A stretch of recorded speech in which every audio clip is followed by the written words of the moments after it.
Hello, I'm Melissa Brown, and this is Jennifer Anastasia with Elite Social Management doing our next vlog. Today's topic is going to be bloggers. There are so many bloggers that are coming out, and there's a lot of different statuses that are being put together for bloggers. And when you're engaging your brand, company, service, and you want to leverage bloggers, I think there's some new things that are coming up these days that I haven't seen before, where people, as a blogger, you want to use and leverage their community to help promote something.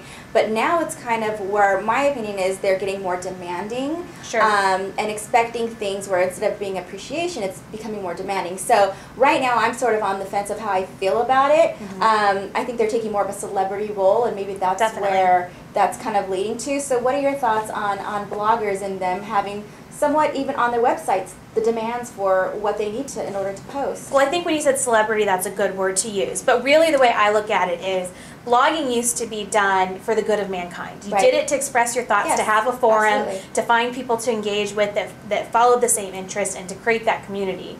But blogging has really gone to the next level and is part of that new media. And blogging is now a profession. You can put on your resume, I am a blogger, and be a legitimate profession. And just like social media for us is a legitimate profession, blogging for them is. So that's where I stand on the other side of this debate somewhat, because I can respect that a blogger wants to get paid for the time that they're putting into their blog.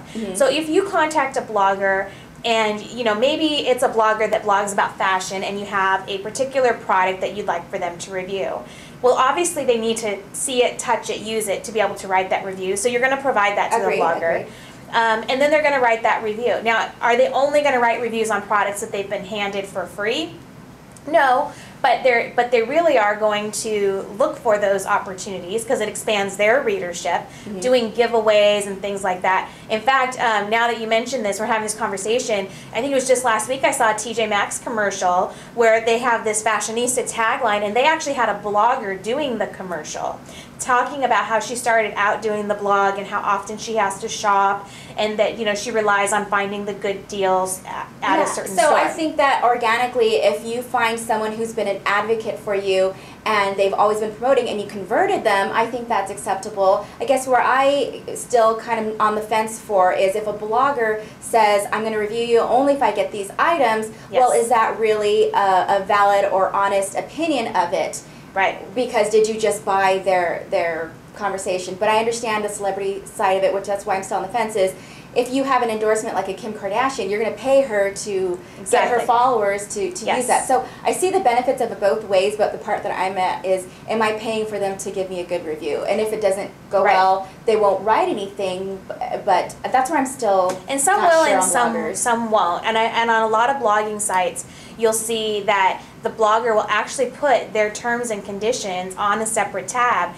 And any reader has access to that. Most of them will say this is a sponsored post. So they know, their readership knows flat out they were given this product to review in exchange for review.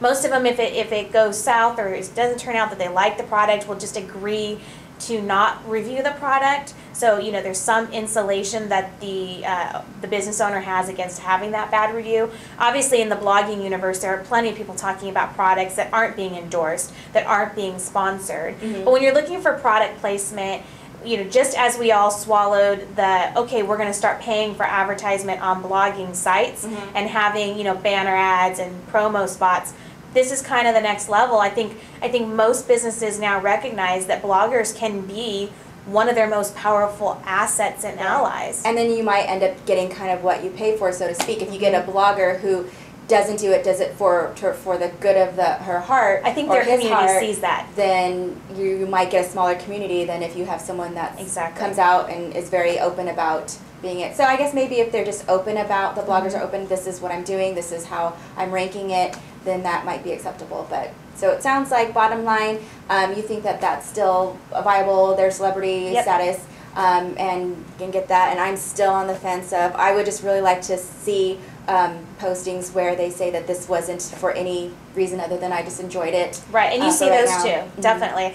I think right now, bottom line for me is, I respect bloggers that do it as a profession, but I also expect a professional level result from them. So if we're going to go through a paid sponsored posting with a blogger, I want them to be in the right market, to have the right influence and bring those numbers to me. I could see that. Right? That's a good point. So All right. Well, there you have it. We'll see you next time.